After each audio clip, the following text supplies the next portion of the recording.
നമ്മൾ ഈ വീട്ടിലെ ചവറുകളെല്ലാം കൂടെ കൂട്ടിക്കൊണ്ട് കത്തിക്കാനൊരു സ്പോട്ട് നമുക്ക് പ്രത്യേകിച്ച് നമ്മൾ ഡിസൈഡ് ചെയ്ത് വയ്ക്കുമ്പോൾ ഇത്തരത്തിലൊരു സ്പോട്ടിലാണ് വസ്തുവിൻ്റെ കന്നിമൂല ഭാഗത്താണ് ഈ ഇതിട്ട് കത്തിക്കുന്നെങ്കിൽ എന്ത് സംഭവിക്കും?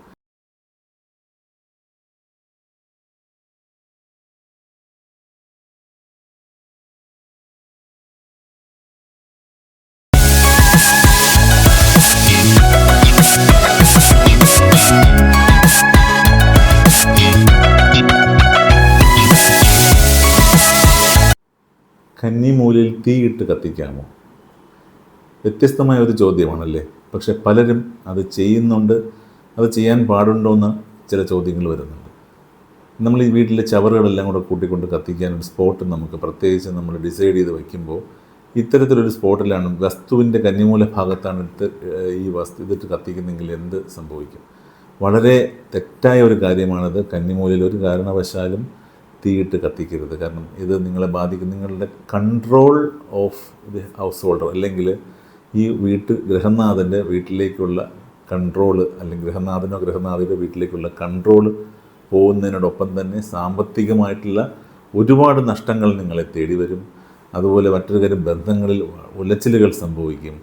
കന്നിമൂല എന്ന് പറയുന്നത് നമ്മുടെ റിലേഷൻഷിപ്പ് സെൻ്ററാണ്. അത് മനസ്സിലാക്കുക. അവിടെ തീയിട്ട് ഒരിക്കലും കത്തിക്കാൻ പാടില്ല. കന്നിമൂല വീടിൻ്റെ കന്നിമൂലയാണോ വസ്തുവിൻ്റെ കന്നിമൂലയാണോ എന്നൊരു ചോദ്യം ചോദിക്കും.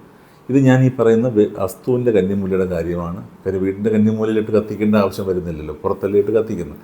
അപ്പോൾ അത്തരത്തിൽ ചവറുകൾ കത്തിക്കുക അല്ലെങ്കിൽ കത്തിക്കുന്നതുമായിട്ടുള്ള എന്ത് ആക്ടിവിറ്റി നിങ്ങൾക്ക് ചെയ്യണമെന്ന് ആഗ്രഹമുണ്ടെങ്കിലും അത് വസ്തുവിൻ്റെ അഗ്നികോൺ ഭാഗത്തേക്ക് നിങ്ങളത് മാറ്റുക. കാര്യം അഗ്നി എവിടെ ആക്ടിവേറ്റ് ചെയ്യപ്പെടേണ്ടതാണോ അതാണ് അഗ്നികോൺ എന്ന് പറയുന്നത്. അവിടെ നിങ്ങൾ അഗ്നി ആക്ടിവേറ്റ് ചെയ്ത് കഴിഞ്ഞാൽ നിങ്ങളുടെ സ്ട്രെങ്ത് കൂടും. സ്ട്രെങ്ത് കൂടുന്നു പറഞ്ഞാൽ നിങ്ങളുടെ ഈ പറഞ്ഞ നിങ്ങൾക്ക് പുതിയ പുതിയ കാര്യങ്ങൾ അച്ചീവ് ചെയ്യുന്നതിനുള്ള ഒരു ഫയർ ഉള്ളിൽ ഉണ്ടാവും.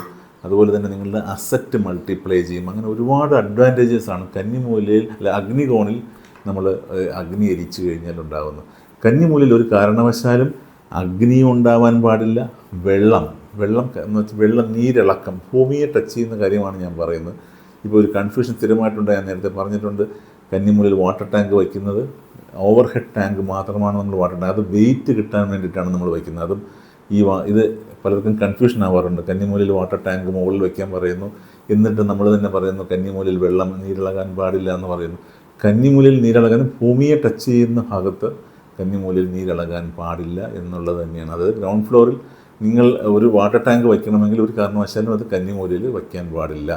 ഗ്രൗണ്ട് ഫ്ലോർ ലെവലിൽ, വസ്തുവിൻ്റെ ഫ്ലോർ ലെവലിൻ്റെ കാര്യമാണ് ഞാൻ പറയുന്നത്. നമ്മൾ ടോപ്പിലേക്ക് പോകുമ്പോൾ നമുക്ക് കന്നിമൂലയിൽ തന്നെ നമ്മൾ വെയിറ്റ് കിട്ടാൻ വേണ്ടിയിട്ട് വാട്ടർ ടാങ്ക് വയ്ക്കും. അതാണ് അതിൻ്റെ ഒരു സിസ്റ്റം. ഇപ്പോൾ ഇനി ഈ അഗ്നിയുടെ കാര്യത്തിലേക്കാണല്ലോ നമ്മൾ. അഗ്നി എന്ന് പറയുന്നത് നമുക്കിപ്പോൾ പല റിക്വയർമെൻറ്റ്, ഞാൻ ചില സ്ഥലങ്ങളിലൊക്കെ അവർ ഒരു ഫയർ പ്ലേസ് തന്നെ ക്രിയേറ്റ് ചെയ്തിട്ടുണ്ട്. ഇത്തിരി വളരെ തണുപ്പുള്ള ഒരു പ്രദേശത്താണ്. കന്നിമൂലയിൽ നല്ല രീതിയിലൊരു പ്ലാറ്റ്ഫോം ഉയർത്തിയിട്ട് അവിടെ ഒരു ഫയർ പ്ലേസ് ക്രിയേറ്റ് ചെയ്തതായിട്ട് കണ്ടു. അപ്പോൾ ഞാനത് പറഞ്ഞത് ഒരിക്കലും അവിടെ പാടില്ല എന്ന് പറഞ്ഞു. കാരണം ഇതാണ് അഗ്നി എന്ന് പറയുന്നത് കന്നിമൂലയിൽ ഒരിക്കലും എരിയാൻ പാടില്ല എന്നുള്ളത് തന്നെയാണ്. കന്നിമൂലയിൽ കിച്ചൺ കൊടുക്കുന്നത് ഏറ്റവും വലിയ ഡിസാസ്റ്ററാണെന്ന് ഇതിന് പറഞ്ഞിട്ടുണ്ട്. അപ്പോൾ അതുകൊണ്ട് കന്നിമൂലയിൽ ഇത്തരം ആക്ടിവിറ്റീസ് വളരെ ശ്രദ്ധിച്ച് വേണം ഇത്തരം കാര്യങ്ങൾ ചെയ്യാനായിട്ട്. കന്നിമൂലയിൽ ഒരു കാരണവശാലും ഇത്തരം ആക്ടിവിറ്റീസ് നമ്മൾ ചെയ്യാൻ പാടില്ല.